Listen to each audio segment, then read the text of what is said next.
People who struggle with anxiety often feel frustrated and overwhelmed by persistent worries, fears, and negative thoughts. And I'm sure that if a person close to you who suffers from anxiety has opened their heart to you about their issues, you've tried to comfort and give them bits of advice. But you should know that even if you have the best intentions, these seemingly well meaning commands and comforting words can actually be harmful. So if someone with anxiety comes to you for help, make sure you never say these 7 phrases. Number 1. Don't worry, everything will be okay. You can bet they hear this every day, yet this doesn't make them feel better, nor does it give them hope. Yet nothing gets better. When you say this to them, you make them feel like nobody understands them. And you also make their condition appear as something that can be easily dealt with.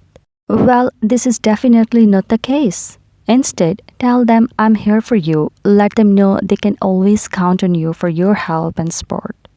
Number 2. It's all in your head.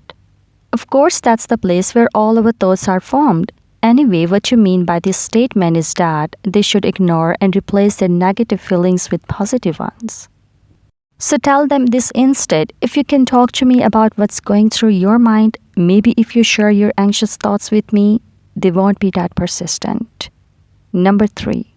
I don't see any reason you should be anxious about. This one is probably the cruelest thing you can say to an anxious person.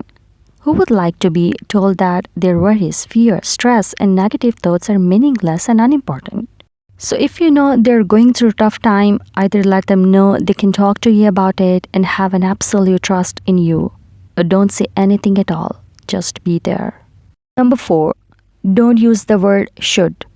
You should see a doctor, you should meditate, you should come to the gym with me, you should do this, you should do that, and the list goes on.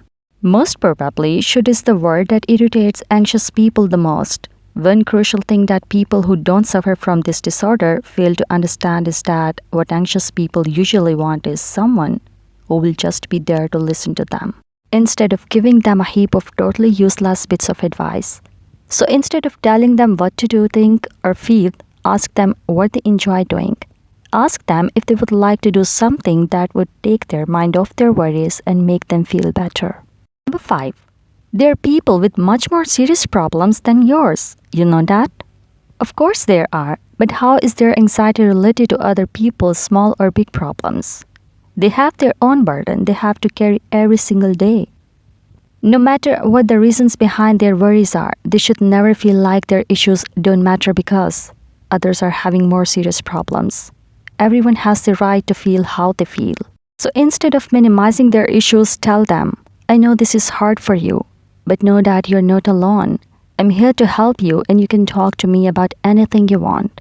It's really nice when you tell them that it's okay to be scared and that they will always have someone who is willing to help them get through it. Number 6.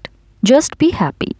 This is probably the worst thing you can say to someone with anxiety because it's not like they're not trying to. It's not like they choose to worry and stress about everything that happens around and inside of them. Instead, why don't you suggest something like, is there anything that you enjoy doing and that makes you happy? Let's do that now. Number 7. You have a lot to be grateful for. What you want to say is, see the glass of half full or look on the bright side. Yet, telling this to someone who already thinks they're not good enough will only make them feel like they don't bother to appreciate the good things in their lives. It will make them feel shame and guilt over not being grateful for being surrounded by people who honestly love and respect them. Instead, you can say that I appreciate you. It will really mean to them to know that they're appreciated for being brave and strong, but also for being good and worthy people.